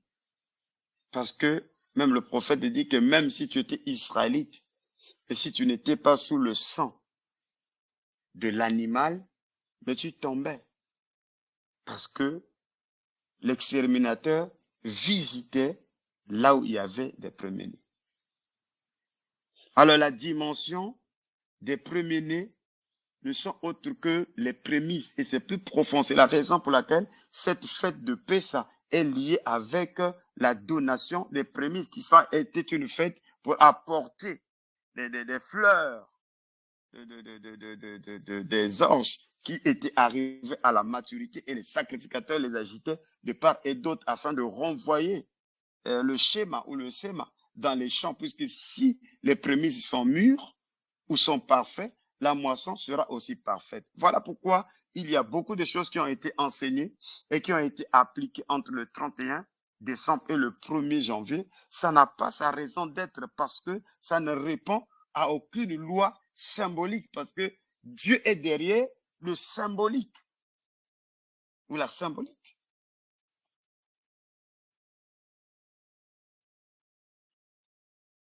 Parce que la dimension des premiers-nés, qui sont des prémices, est plus profond que vous ne le pensez. Voilà pourquoi j'ai dit que... oh là là, mais j'ai trop parlé. Le temps, le temps va nous faire défaut pour aller plus profondément. Mais je vais répondre à quelques questions. Je crois que les jours à venir, on va creuser, creuser, creuser plus profond. Donc, à partir de l'équinoxe du printemps, il y a un décompte prophétique qui doit être fait parce qu'à partir du premier jour du mois, on devait compter 10 jours. Et le 10e jour du mois, c'était le jour où l'on choisissait le sacrifice ou l'offrande, bien sûr. Et donc, le 14e jour, cette offrande-là était sacrifiée, c'était la Pâque. Et après la Pâque, s'en suivait la période des pains sans levain, qui était aussi liée à la fête des prémices, les premières semences qui étaient arrivées à maturité. Et on comptait à partir de la Pâque jusqu'à la Pentecôte, 50 jours. Donc, le premier mois de l'année, il y avait une fête symbolique, c'est ce qu'on appelle la fête de Pessah. Et elle est caractérisée par le fait que il y a une séparation entre la période hivernale qui symbolise le pays de Misraïm, là où il n'y a pas d'espace pour vous, là où il n'y a pas de liberté assez pour vous, là où vous ne pouvez pas vous déployer. Voilà pourquoi la Pâque, effectivement, est liée aussi à la sortie de ce chemin étroit, de ce pays étroit, de ce pays de privation, des énergies négatives, ok, de la période de l'hibernation où il n'y a pas possibilité de se déployer parce que tout est congelé, ok, mais l'Éternel vous fait sortir dans le Pessa, par le Pessa, pour entrer et commencer votre marche pour aller vers la lumière du Sinaï, pour recevoir les lois de l'Éternel. Voilà pourquoi il commence au travers de ce premier mois en vous donnant son calendrier. Et il est dit que là, à partir de ce calendrier, vous pouvez maintenant contrôler vos semences parce que les pluies qui tombent sur vous, ce sont les pluies de l'arrière-saison. Et les pluies de l'arrière-saison ouvrent la période qui est la période du renouveau, la période de florissant, la période de la moisson. Donc, c'est une période qui n'est que influencée par tout ce qui est bon, par tout ce qui est parfait. Voilà pourquoi il est bon de changer d'attitude pendant cette période. Voilà pourquoi c'est lié avec les semailles, c'est lié avec les moissons, mais c'est aussi lié avec une attitude par rapport aux fêtes religieuses. Au reste, que le Très-Haut vous bénisse richement. Merci. J'ai tellement pris du temps, mais c'était quand même très important. Alors pendant 30 minutes ou 40 minutes, on peut répondre à quelques questions. Merci.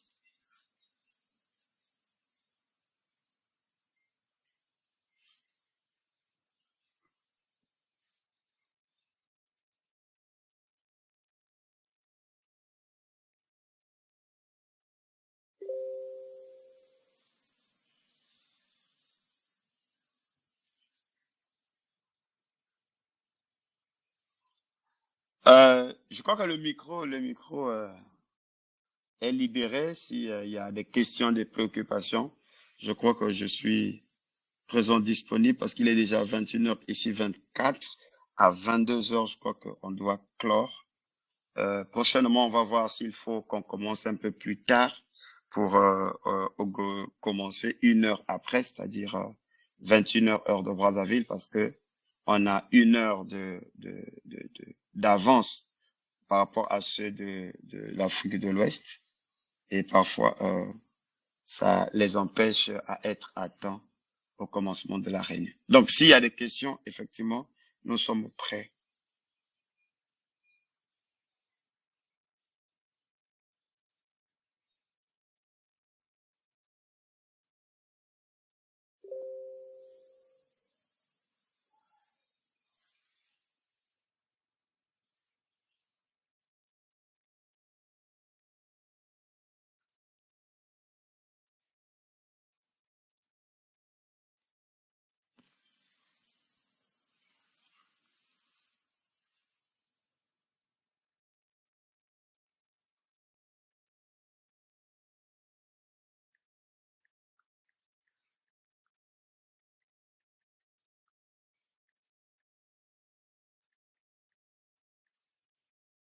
Oui, il n'y a pas de réaction là.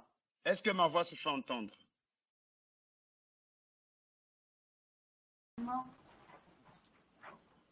Ah, allô? Oui, docteur Kim, on vous entend. Oui, allô? Oui, j'ai dit que j'ai clôturé. On passe à la réaction de Benaï Solélé. J'ai déjà pris 1h30, je crois.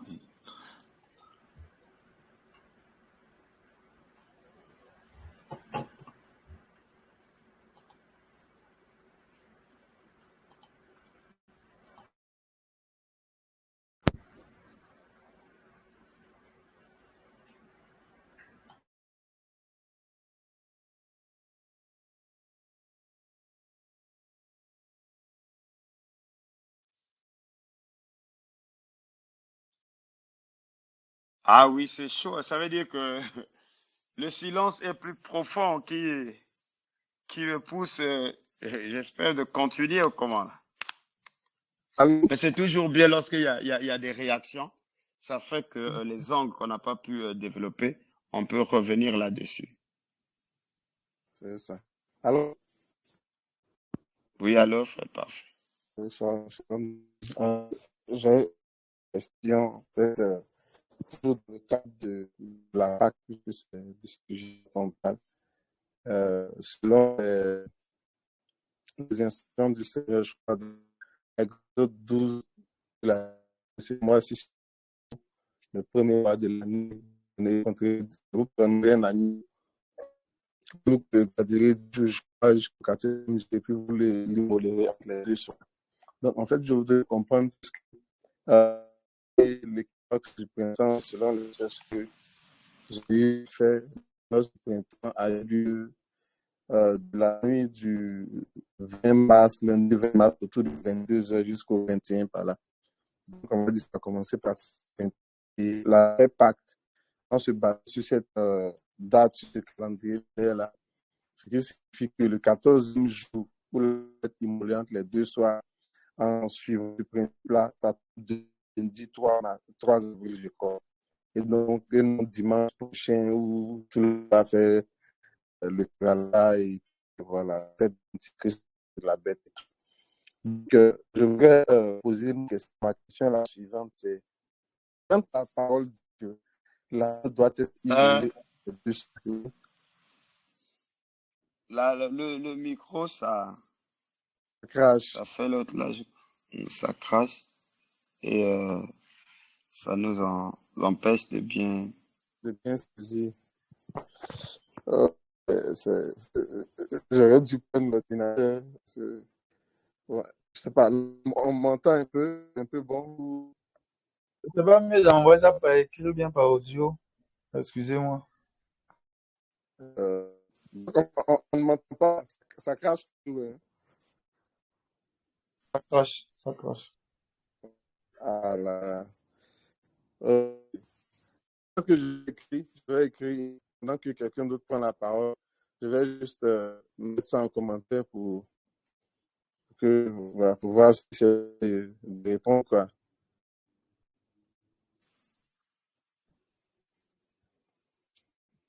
Alors, Ok, ok.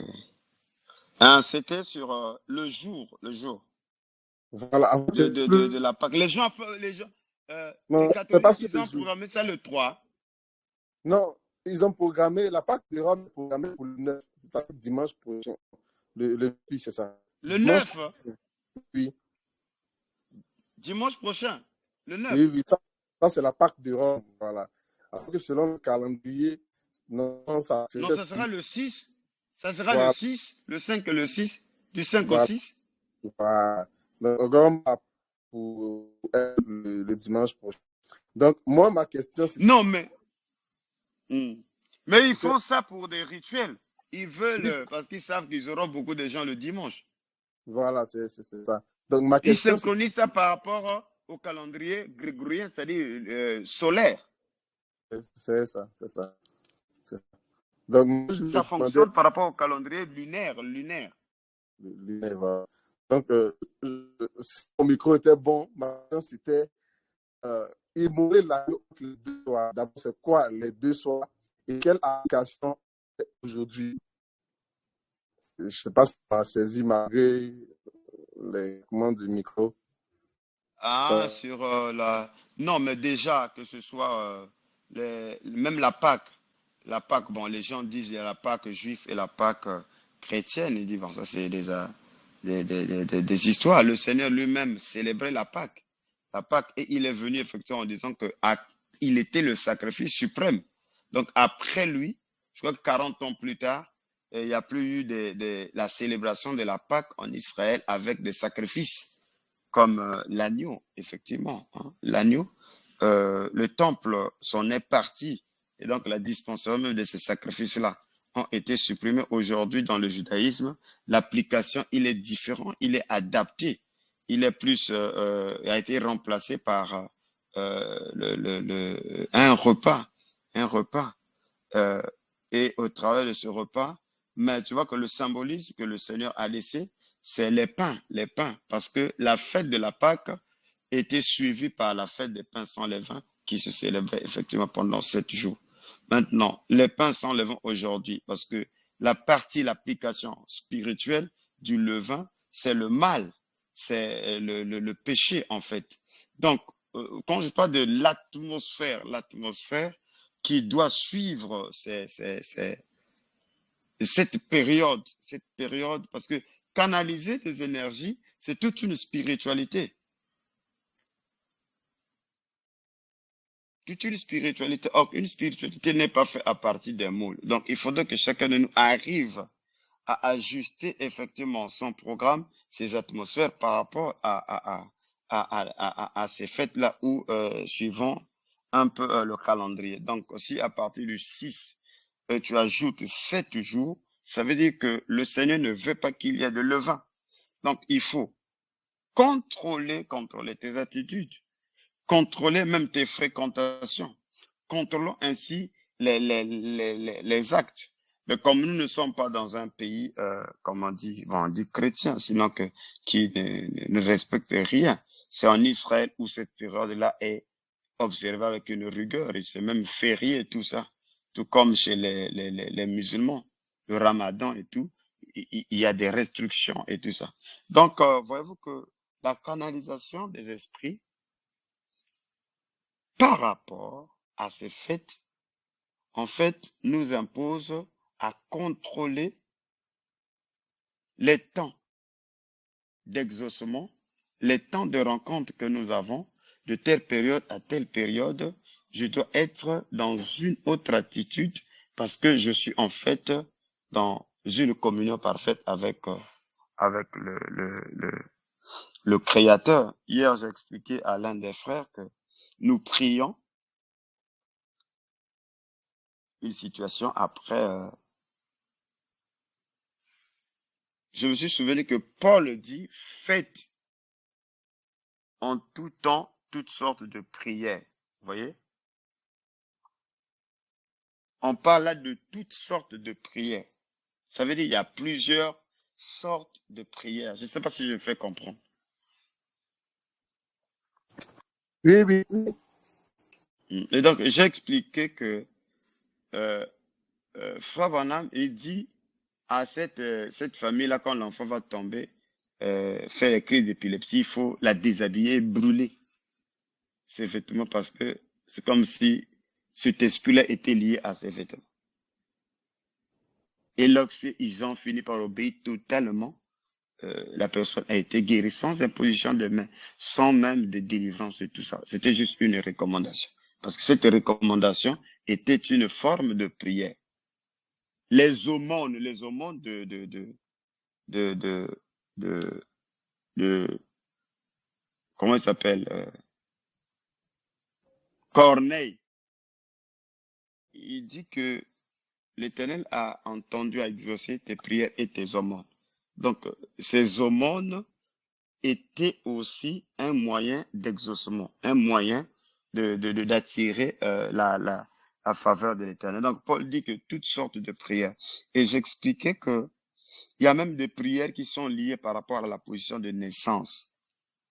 La position de naissance, il y a la bénédiction que Dieu avait donnée, ou Jacob avait donnée à Joseph, il dit que c'est l'œuvre de l'Éternel, c'est l'œuvre de ton Dieu qui te bénira de la bénédiction d'en haut, des eaux d'en haut et des eaux d'en bas, et la bénédiction des mamelles et des seins maternels. Donc, quand Frère Branham dit que les femmes hébreues donnaient naissance à des enfants suivant les douleurs de l'enfantement, et c'était lié avec leur destinée, c'est très sérieux ces choses-là. Voilà pourquoi tu vois que ça, c'est le niveau premier. Et le niveau premier, ça n'est que de l'agitation des doctrines et tout ça.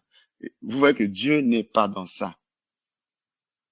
Il y a la partie la plus profonde, hein, le côté caché de l'iceberg. Et nous voulons descendre là-bas pour savoir qu'est-ce qui se cache là. Donc,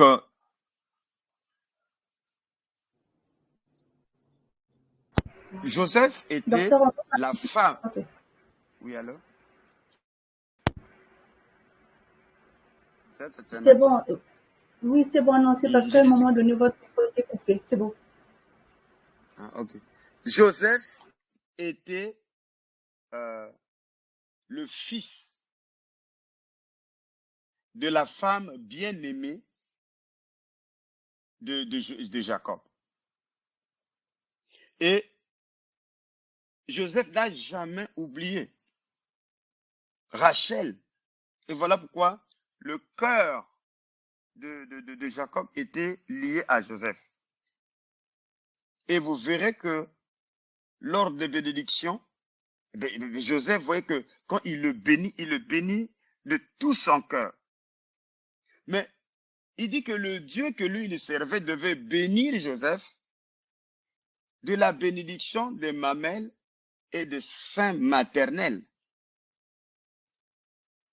Donc la bénédiction de Joseph passe par l'ordre de sa naissance, par les douleurs de l'enfantement, par l'allaitement et par la matrice de sa mère.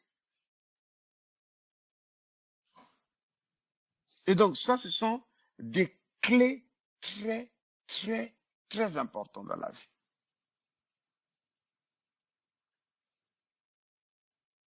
Et ce qui nous amène à faire attention avec les évangiles qu'on a reçus dans les églises qui nous ont opposés avec nos familles.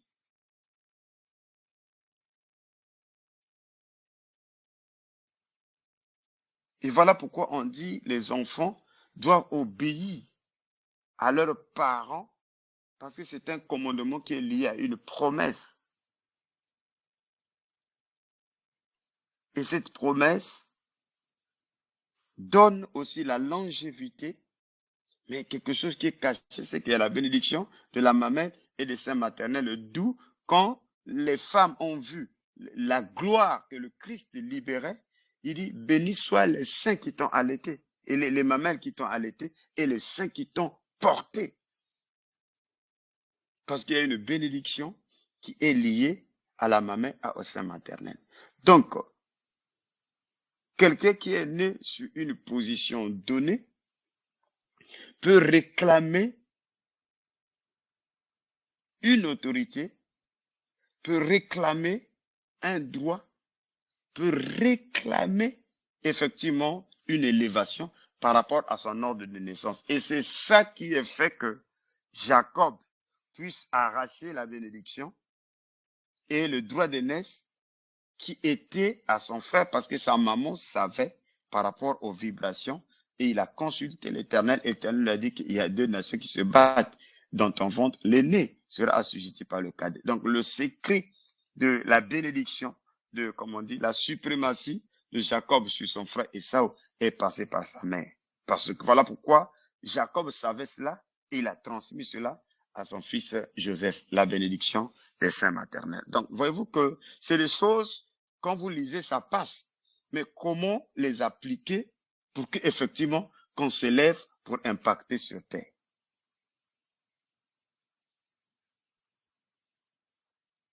Mais ça, à l'église, on ne nous a pas appris ça. Qu'il faut aller voir ta maman et discuter avec elle. Quelles sont les circonstances qui ont fait que tu naisses, comment tu es né, il y a eu quel événement et tout ça. Quels sont les signes qui t'accompagnent? Parce qu'une vraie mère sait les signes qui accompagnent chacun de ses enfants. Si cette maman-là est spirituelle.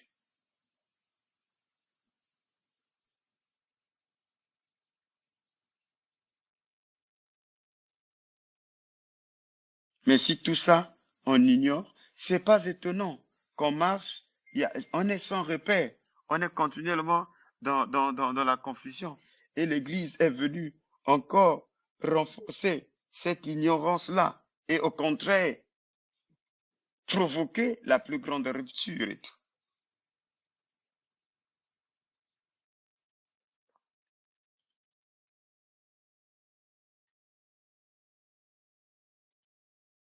Donc, frère parfait, il faut bien se synchroniser. C'est comme à la fin, à la sortie de la déportation à Babylone, ils ont commencé à célébrer l'équinoxe, c'est-à-dire la période de l'équinoxe de l'automne. Quoique le temple ne soit pas encore bâti ni les fondements posés, mais ils ont fait des offrandes et tout ça. Pourquoi? Parce qu'ils savaient que c'était l'approche de la venue de la pluie de l'arrière-saison et que la dernière fête était liée à la fête de Sukkot, c'est-à-dire le 7e mois. Mais à l'équinoxe du printemps, il y avait des offrandes que l'on faisait, qui sont les offrandes de la nouvelle année et les offrandes de la nouvelle lune, que nous ignorons. Voyez? Donc, voyez-vous que tout passe par-dessus la tête.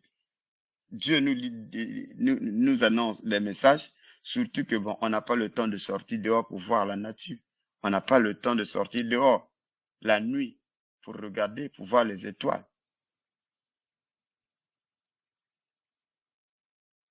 Alors que le ciel nous indique le temps qu'il fait, les saisons qu'il fait, C'est vrai. les rencontres festives et tout ça.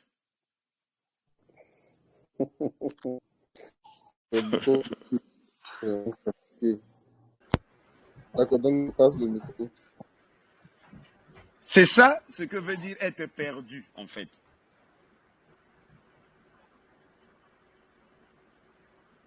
Un peuple qui est perdu, c'est le peuple qui est sans repère. Ça s'appelle le tohu-bohu.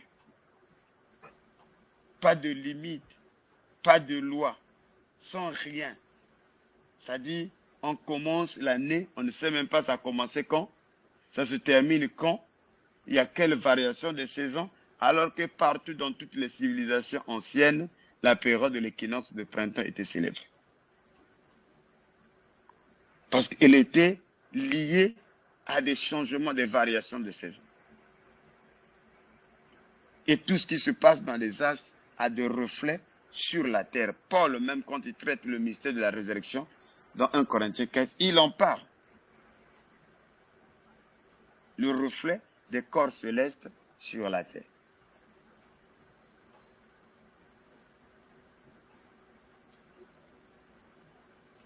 Et Job dit, et Dieu dit à Job, mais tu connais ces lois du ciel. Règles-tu leur influence sur terre? On ne peut pas s'échapper à ça. Même si on veut les ignorer, mais les conséquences sont là. Et la grande difficulté, c'est d'ignorer alors qu'on vit les conséquences.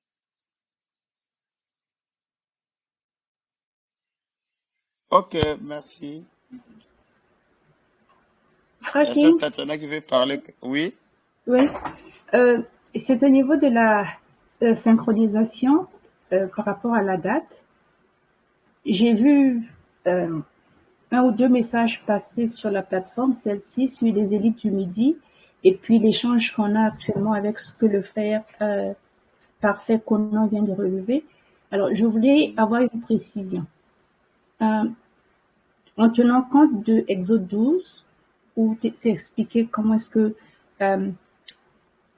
les Israélites se sont préparés à célébrer la Pâque, et notant aussi le passage de Isaïe avec ses disciples, le soir où ils ont pris le repas et puis partagé le pain et le vin. Alors, si on considère que première journée de l'année était donc le 22. Donc, Oui, 22. la Pâque va être le 5. 5, Alors, 6. pas du 4 au 5, parce que, quand on prend le 4. 22 première 4 au journée, 5. mhm, J'ai dit 4 au du 5. 4 au 5 la nuit, parce que Entre c'est les deux soirs, non? entre les deux soirs, donc c'est le soir du 4 au 5. Parce que le 5, c'est ça qui est ça va être même le samedi, là, le Oui, 5. voilà pourquoi on parle de entre les deux soirs, non? Mhm. Donc, entre les deux soirs, c'est le soir 4, de 5 et 4 au 6, en 5. fait. Oui. Comment ça, 6? Et après, on rentre dans la période des 7. Mhm. Oui, Ce moi, qui est mon la fête souci du pain ici, c'est sans pour, levain. oui, c'est pour la célébration, la commémoration du pain et du vin. Hein. Isaïe l'a fait avec ses disciples, c'est-à-dire c'est le soir avant qu'il soit crucifié le lendemain. Donc, si Oui. nous commémorons pour le pain et le vin, ça devrait être donc entre les deux soirs, le soir du 4 au 5.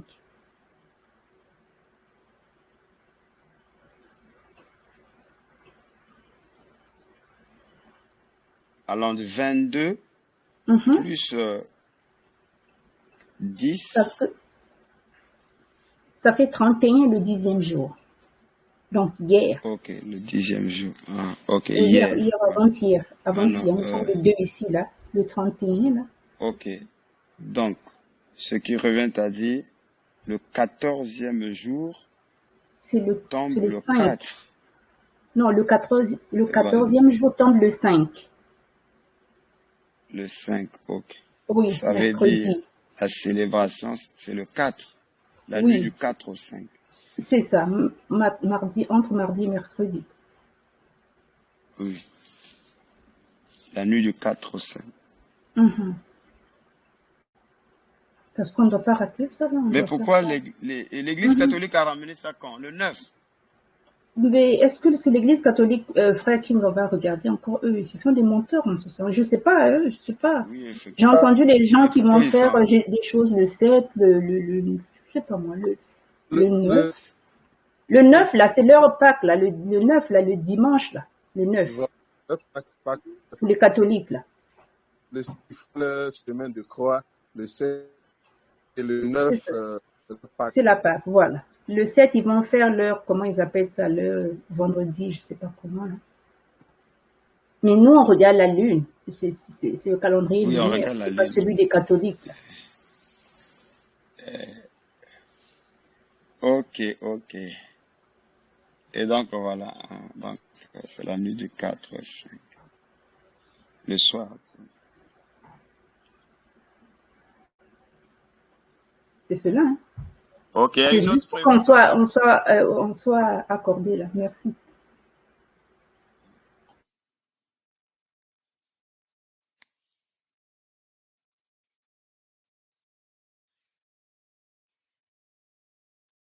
Je crois qu'il nous reste 11 minutes là. Est-ce qu'il y a une autre préoccupation?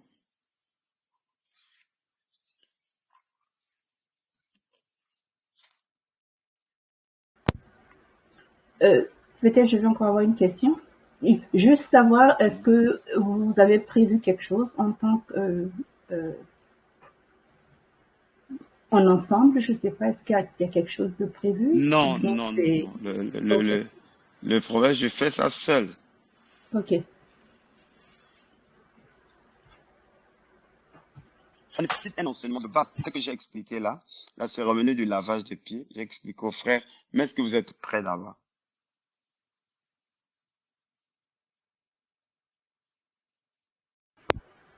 Et j'ai vu les gens ont eu peur. Ils disent non. Mais voyez-vous que la tradition, le conformisme là, c'est pas bon et tout ça. Que vous sortez là et demain, vous faites le contraire de ce que vous avez fait hier. Ça s'appelle l'iniquité. Voilà que c'est très, très nécessaire et très capital que l'on comprend, qu'on dispose d'avoir un enseignement de base et que les gens comprennent, ils se lancent dans quel symbolisme. Parce que c'est ça ce qui amène la bénédiction.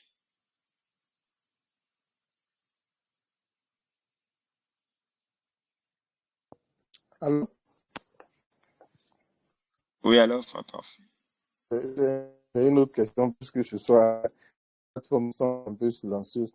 Il y a un autre symbolisme sur lequel je voudrais venir, c'est le service du lever du soleil pour ceux qui, nous qui sommes croyants du message du frère Branham, en commémoration de Maga qui est allé au Congo très tôt le jour de la résurrection, quelque chose qui est commémoré dans plus du message et autres. Je voudrais savoir si, comment dirais-je, par rapport aux Saintes Écritures, soit dans le Nouveau Testament par exemple, ils avaient appliqué ce symbolisme ou quelque chose qui est, pas structuré ou qui est d'actualité ici, voilà. Le service Non, de euh, le service du lever du soleil. Non, mais le problème, c'est que Paul, la recommandation qu'il a donnée par rapport au souvenir de la résurrection, c'était la Pâque. C'était par rapport à la Pâque. Faites ceci en souvenir de moi. Ça annonçait effectivement qu'il allait ressusciter. Les femmes qui sont allées le lever du soleil, elles étaient parties pour des rituels d'embaumement. Pour les rituels d'embaumement, et ça correspondait avec la sortie de, de la tombe. Voilà pourquoi la sortie de la tombe est en quelque sorte célébrée avec la fête des prémices, que l'on ne connaît même pas aussi. Parce que la fête des prémices symbolise... Allô? Yeah. La fête des prémices symbolise les prémices parce que voilà quoi, Paul dans le Nouveau Testament, il est le prémisse de ceux qui s'endorment en fait. Le premier-né qui a brisé la loi de la mort en ressuscitant d'entre les morts. Donc là, il a accompli une loi qui est toute une fête.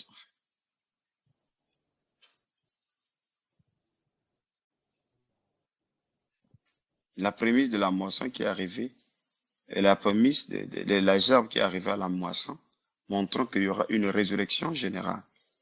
Parce que quand le peuple a mené les prémices, les sacrificateurs les agitaient de part et d'autre, c'était une façon pour annoncer que voilà l'image de ce que vous allez récolter et ensouffler sur ces prémices pour que la moisson soit tellement abondante. Juste. Cela sous-entend que le service que nous pratiquons depuis cette décennie-là, c'est quelque chose de culturel, d'occidental. Le matin, les prières du matin. Non, le service de lever du soleil, de 6 heures du matin, de 5 heures du matin, que on fait dans les églises sages. Mais ça, c'est l'offrande du matin, non? Ça existait dans le temple. Il y avait l'offrande du matin et l'offrande du soir. C'est lié à l'acte de Marie qui a vu, qui a plutôt constaté la... Non, il faut...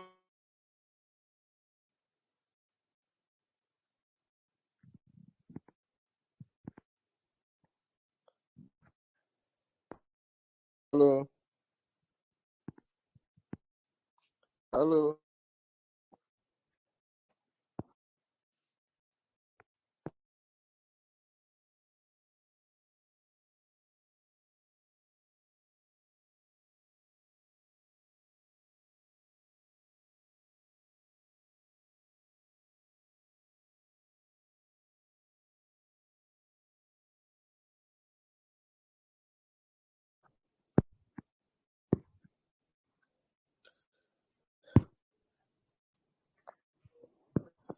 Allô?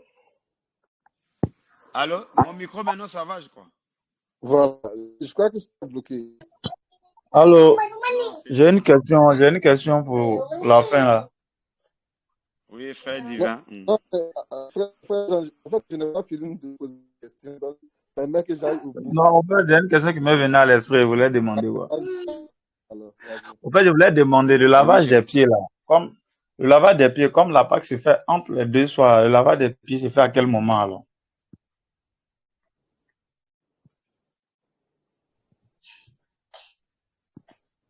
Le lavage des pieds, ça se fait pendant la Pâque. Comme la Pâque se fait entre les deux soirs, à quel moment du soir, ou bien à quelle heure du soir, à quelle heure de ces deux soirs-là que le lavage des pieds va se faire? Mais c'était avant la crucifixion, non? Oui, oui, oui, c'était avant la crucifixion, oui, oui, je vois. C'était la nuit. Oui, Ça s'est fait la nuit, c'est concomitante avec la Sainte Seine. C'était un événement combiné, tout ça. euh,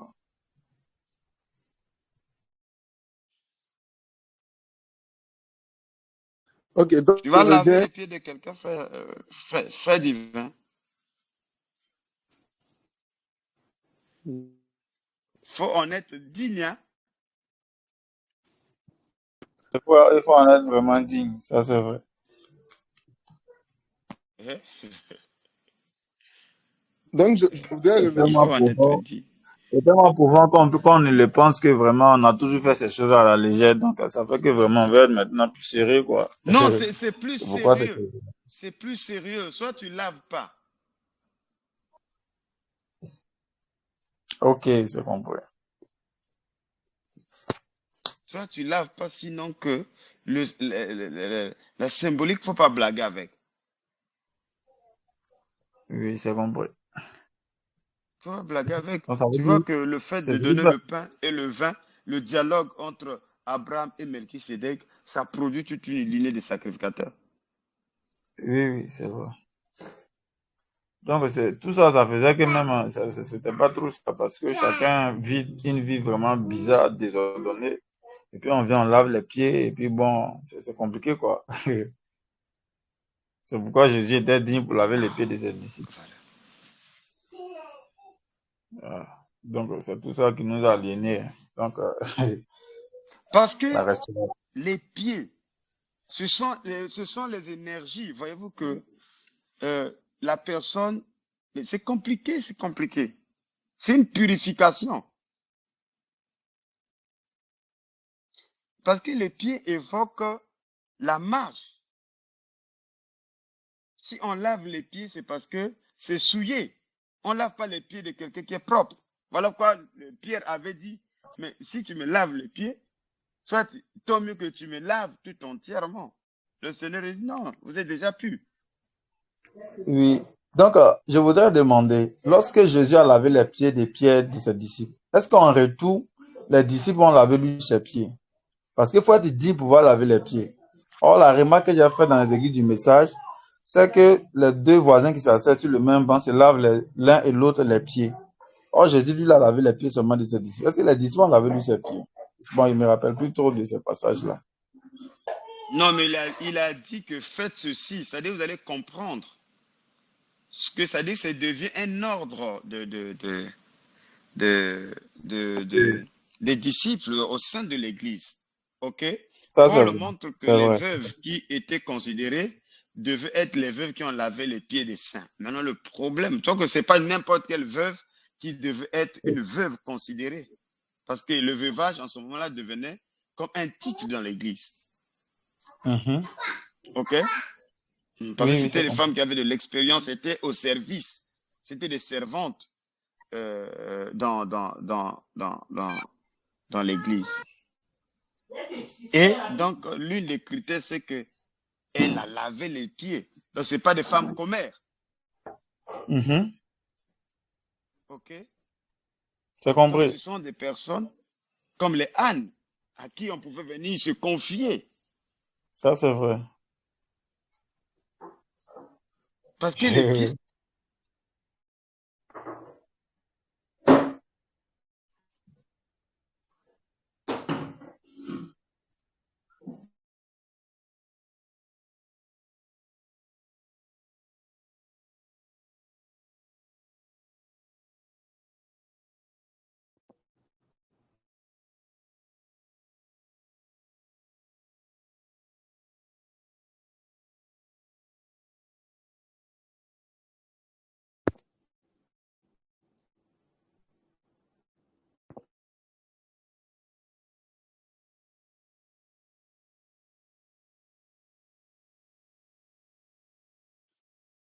Oui, alors? Allô? Connecté. Je connais, on Oui, a tous alors? connexion. Oui, allô? C'est un souci Comme, de connexion. ok. Je voudrais venir encore sur La maison. permettez. Hmm. Voilà, je voudrais sur cette partie de comment, Euh, euh, comment est-ce qu'on appelle ça dans les le service de l'école. Parce que c'est dans les citations, dans le message du frère Branham et tout. Parce que je lis un peu la Bible, je ne trouve pas les traces en fait de ce service-là au milieu des apôtres, où de la résurrection du Seigneur, toutes les années, ils devaient se réveiller 5 heures, 6 heures, aller à l'église et toutes ces choses-là.